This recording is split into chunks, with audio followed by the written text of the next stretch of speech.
Disclaimer. The views and opinions expressed by the guests and hosts of this show are their own and do not necessarily reflect the views or opinions of the company or the show itself. Good day, Explora bookworms. Welcome again to the program where we explore and talk books. My name is Mackie, and I'll be your host for this episode. Another episode of Explora Talks, where we explore and talk to another author who has such an amazing story to tell. We deliver messages across the globe, and that is what Explora Books do best in marketing, publishing, and making stories available throughout the world. And so we're going to do that once again here at Explora Talks.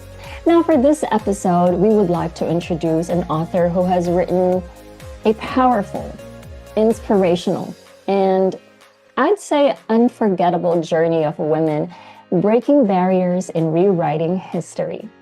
Welcome to Explora Talks, Judith Perkins. Thank you very much. It's nice to be here. Hello, Judith. How are you doing? I am doing well. Thank you. Sounds great. So I'm so excited and thrilled for someone who has been empowered by my mom about the struggles of women, and not just struggles, actually, victories of women. But before we're going to dive into your book, I would like to know, how has been your day? What has been keeping you busy these days?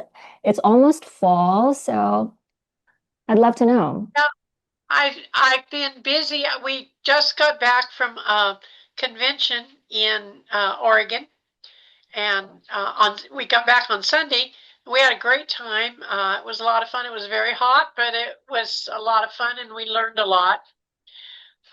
My days are taken up with writing, doing household chores. Of course, that's always necessary. And I am the president of my local Kiwanis Club, so that keeps me very busy also. I have duties to perform and meetings to arrange, and so that keeps me as busy as the writing does. Sounds fabulous, and you are indeed a busy woman. I'm quite curious about what you mentioned about this club. Would you like to share with us a little bit about it? Sure.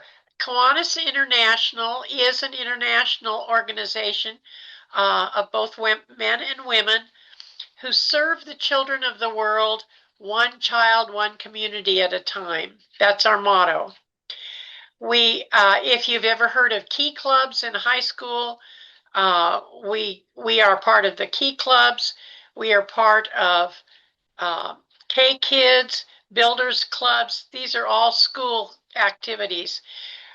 We have raised millions and millions of dollars throughout the world for different causes to help save the lives of children.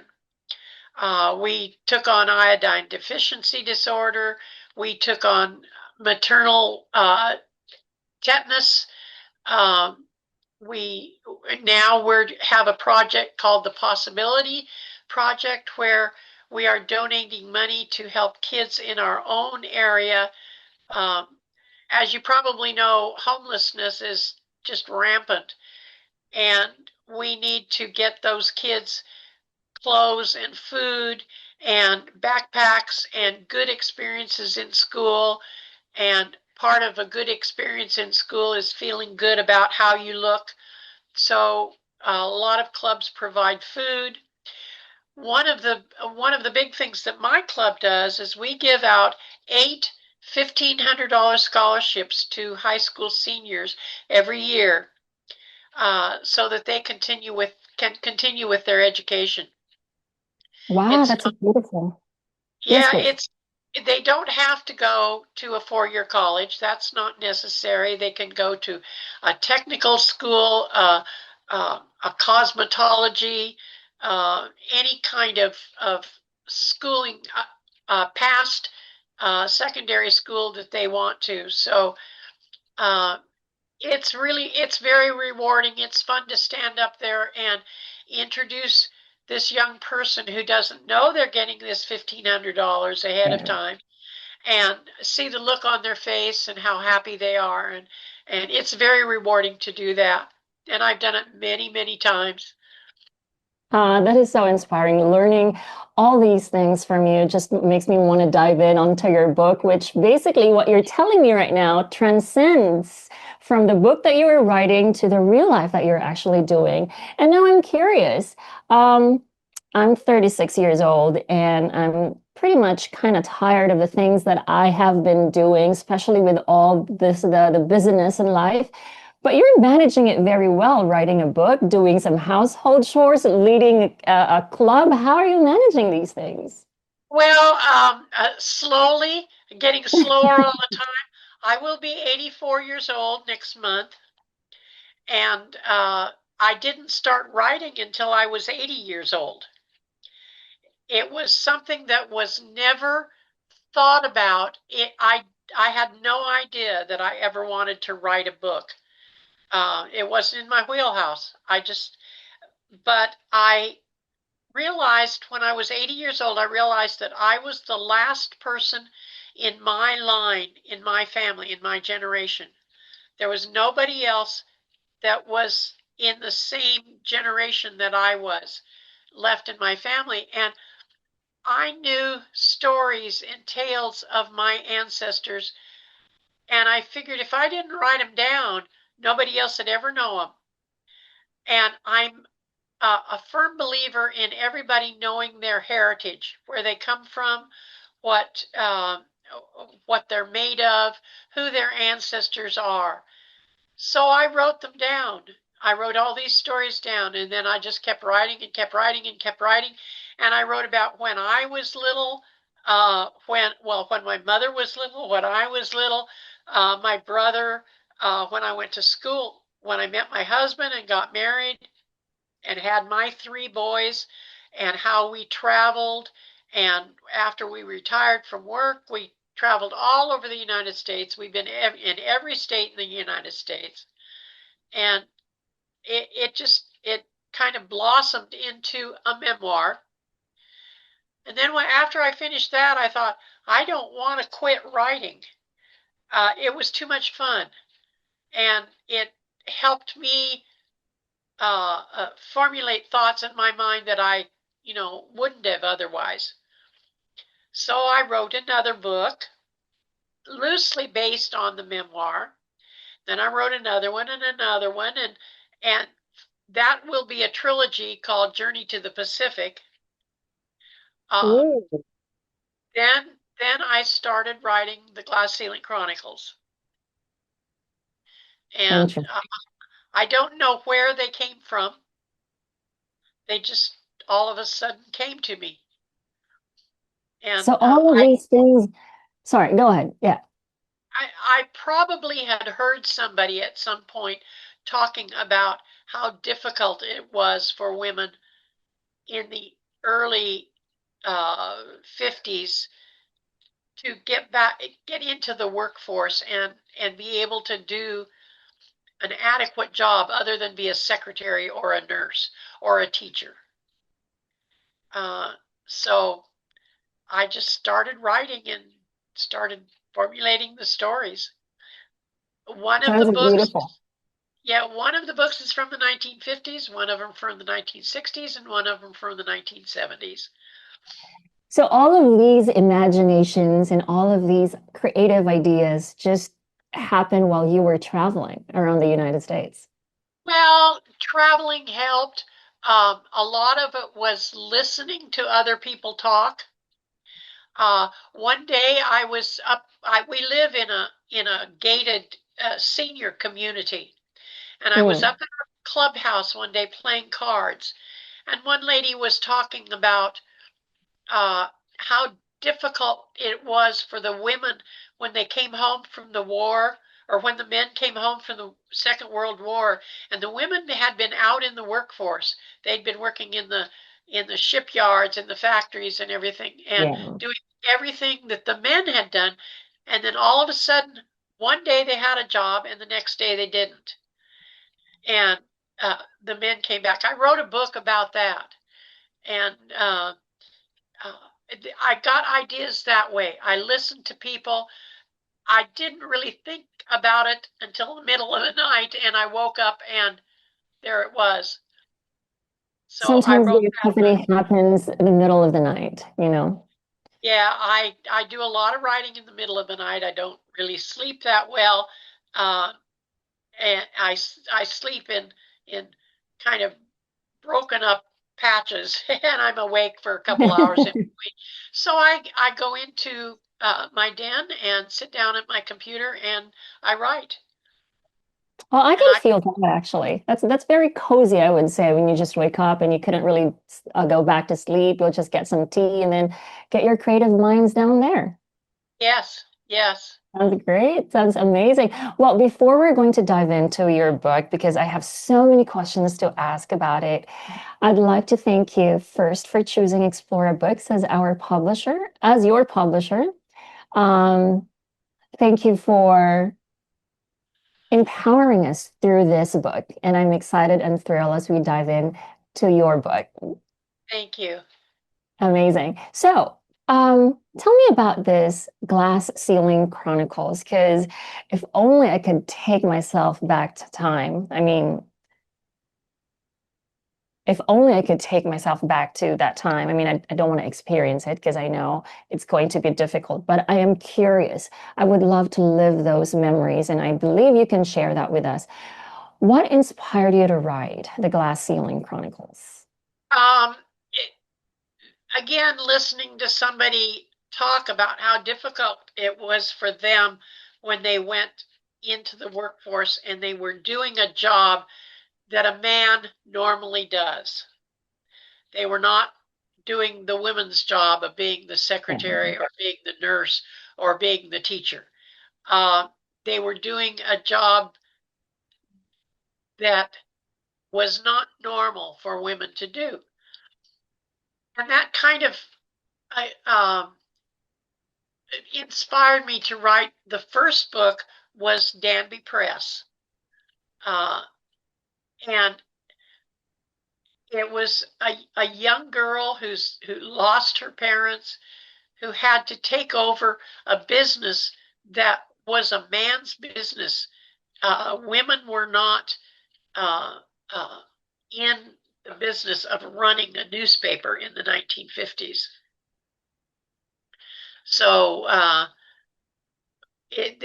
that kind of inspired me to do it. And then the rest of what happened to her was just my imagination and what I thought would probably happen.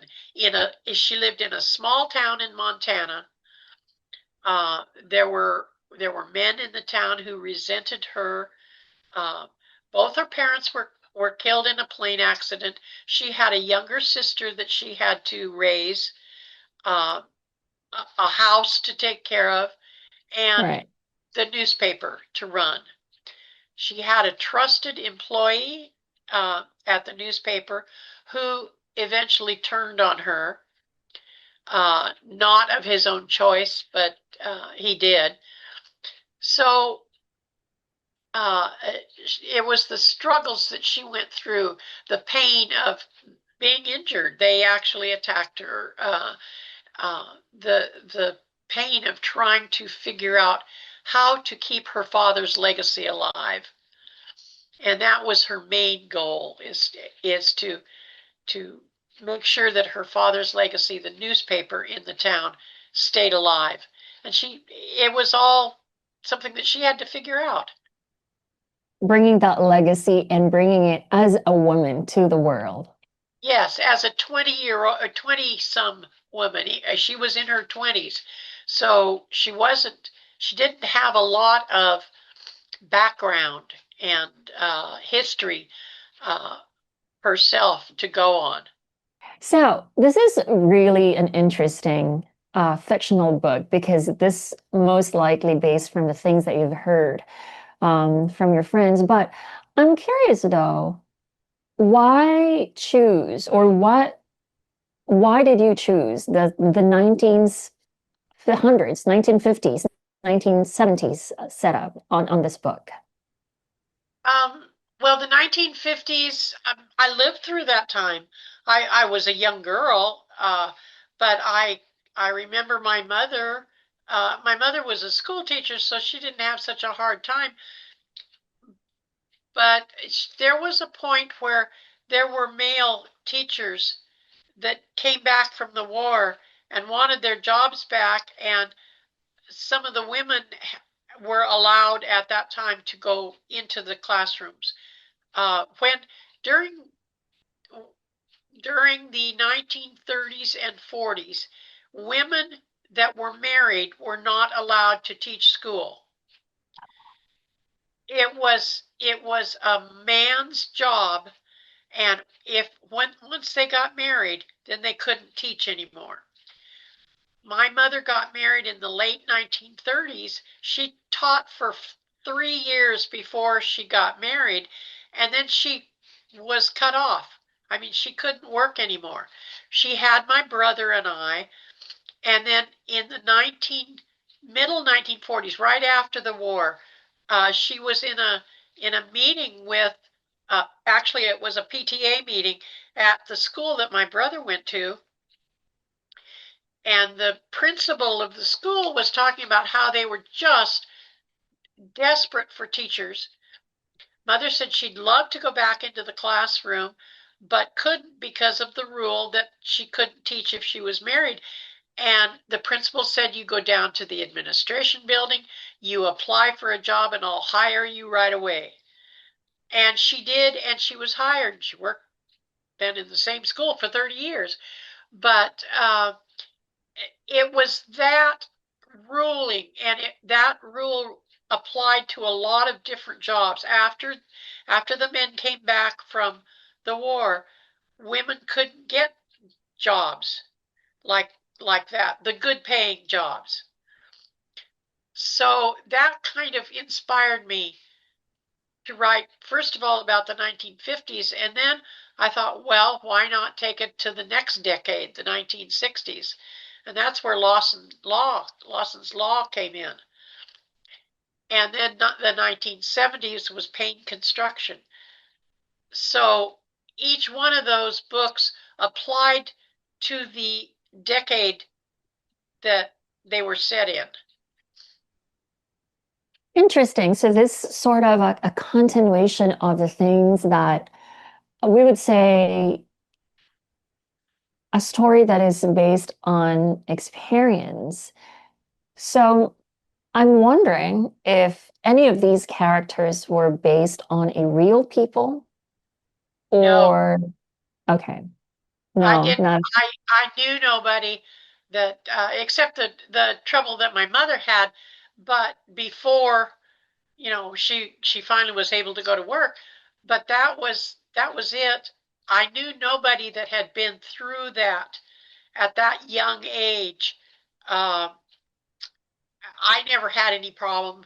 Uh, I worked for 20 years with my husband in the insurance business, so I would have gotten mad at him had he not let me work. That was a totally different situation. So, but no, knew nobody that went through that. getting to know you and getting to know about the books that you have written just leaves me in awe of the talent and the effort that you have put into the imagination, the creativity that you are willing so to share with us. Younger women, younger generation, men and women actually can totally learn something about what women go through in the past just to reclaim the space that they deserved to have. And Yes, so I'm wondering, I'm so full of curiosity. Please forgive me. I would that's love to know. I'd love to know if ever you have one, or maybe the three of them. Which of three of these books or the main characters of this book do you personally relate to mostly? that's really hard for me to answer. Maybe Lawson's Law, because she was in a business setting, in a professional business setting. I worked in the insurance business. I was never in a situation like she was where she had someone coming after her sexually or anything like that. Uh, I I never had to go through that, but I was in a business situation in insurance offices. So I was selling insurance to people. I related to the customers. Plus, I had to answer to the big boss, the agent, and so I probably related more to Janet Lawson than I did to any of the others. I am so confident that these three characters from your book is so compelling that every woman in this world could actually relate into, especially, right? And these are set up and these were taken back in the 1950s and 70s. And surprisingly, we still experience some of these struggles up until now. Yes, yes, we So do. and it's such an eye opener, and also it's a trailblazer, and at the same time challenging of where women should go through next, where women should be taking it from the Uh-huh. experienced women. And I personally do believe um in this, I wouldn't say traumas, but the experiences that our past generation have experienced are somewhat being passed into us unconsciously. And having these types of books, that what you have shared with us, is a reminder for all of us. And I can't Yes, wait for our readers, for your readers, for your audience to grab a copy of this book. thank you. I hope that they enjoy it. It wasn't. I didn't write it as an educational type thing. I didn't write any of the books as um, a guide, Yeah, but they can be. Anybody, anytime you read anything, you can take something away from it. agreed. It doesn't make any difference what kind of book it is.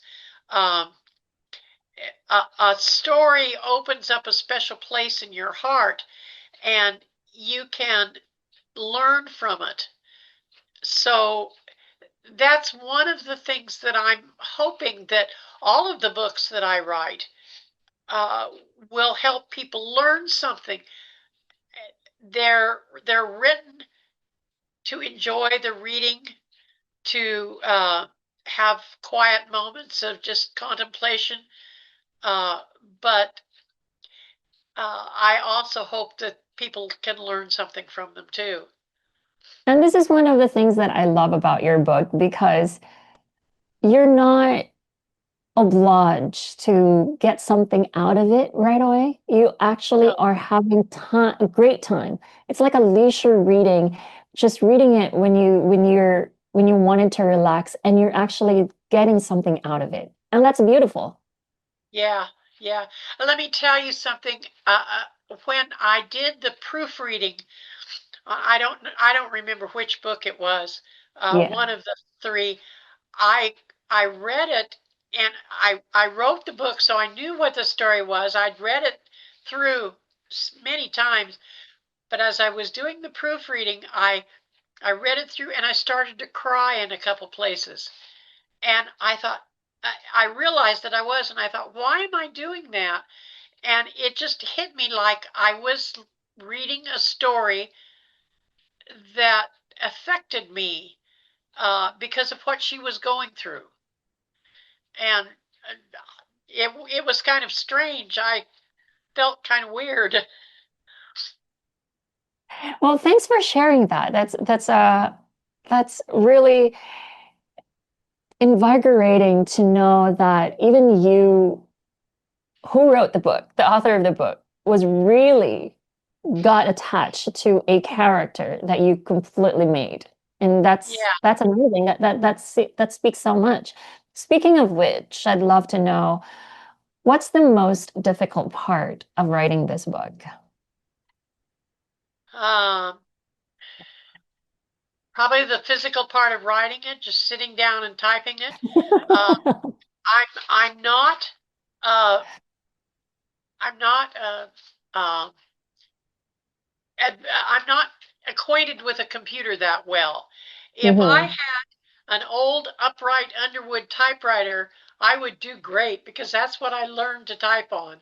And when I worked in the business, I used an IBM electronic typewriter. It, but there weren't computers, and so all of this getting used to and learning computers at my age has been a little bit difficult. So that's the actual forming of the story isn't really bad. Right now I'm writing one that I'm stumped and I have a lot of research to do to get over this block that I have. But and that's where I love the internet because I can do the research easily if I know how to do it on the computer. And I'm learning. I'm learning. It takes a little while, but I'm learning it. Learning is a continuous process, and that's what I have. Absolutely. Yes, I agree. Maybe it's time for you to travel again to get some inspirations. Who knows? Well, I'm going to. Explora Books has invited us to go to Frankfurt, Germany, to the book fair in Sounds October. exciting. So we will go there and do that traveling, and I might get a book out of that. I don't know. Uh, I look forward to that. We'll be uh, looking forward to that. yeah, well, we'll see what happens. I want to. I would like to do another book to add to the Glass Ceiling Chronicles. I would like to do one uh, from let's see, the 1980s, and Oh, but go into that. In the 1980s, women were a little bit more accepted. Oh, excuse me, accepted in the workplace, in a man's workplace. But there were some jobs that they were not accepted in, and one of them was being a pilot. So I'm kind of tossing that around a little bit. I don't know if that's gonna formulate or not, but we'll see. we'll probably circle back into that, and who knows, I might have you again for the fourth book. Yeah, we'll see. Speaking of future books, speaking of all of these creative things that you have shared to the world, I'd love to know what advice would you give to aspiring writers who want to tell women-centered or historical stories? Everyone has a story to tell. Uh, Whether you know that story or not, uh, everyone has one. Someplace in their background is something that they can write a story about. My hope is that you'd write it down. When I first started writing my memoir, the first book I wrote, I was just going to spiral bind it and give it to my kids so that they knew what their heritage was. That was my main concern, uh, that they knew where they came from. And then my husband and my boys and my daughters-in-law decided that I should publish it. Okay, I did. And everything just kind of spiraled from there. But everybody has a story that they can tell. It's a matter of just writing it down. And if you just take a piece of note paper and write down ideas, just phrases, sentences, words, and then go back and look at them and put them together, you can get something out of that. Whether it be a little short story, whether it be a book, doesn't make any difference. Just uh, write down something and then you can meld it together and make something of it. I take that advice. Who knows? I might be publishing my book at Explora Books next Okay, time good. in the future. Well, thank you so much, Judith, for the time that you have shared with Thank us. you. Thank you. And finally, please invite everyone to get a copy of your book. And this is Yeah. available in Amazon, Barnes, and Noble. Please go ahead. Yes, it is. Please get a copy of it. The three books, uh, Danby Press, Loss and Law, and Pain Construction, are all have the title of the Glass Ceiling Chronicles, and hopefully you will learn something from each one of them. They, as far as I'm concerned, they are inspirational. I've read the synopsis and they are thrilling. I am excited for every man, women, boys, and girls to get a copy of this because it's an easy read and you can learn something about it. I've read the synopsis and I am like, seriously? There are things happening back then? These are things happening? I'd love to get a copy of this book, honestly. Please do. Please do. Thank you, Judith. And lastly, I want to know from you, how is it working with Explora Books team? What was like the experience working with your team here at Explora Books? Been very, very good, and I've appreciated all they've done for me. I am so happy to know that. And we are here to share yours, not just your book, but also your message and also your story. Thank you again, Judith. Thank you. There you have it, Judith Perkins, ladies and gentlemen at Explora Talks, the amazing author of the Glass Ceiling Chronicles. Grab a copy of the Glass Ceiling Chronicles now through Amazon, Barnes and Noble, and other leading digital outlets. Grab a copy now and experience the inspiring The Glass Ceiling Chronicles. See you next time in our next episode of Explora Talks. This has been Mackie, and goodbye.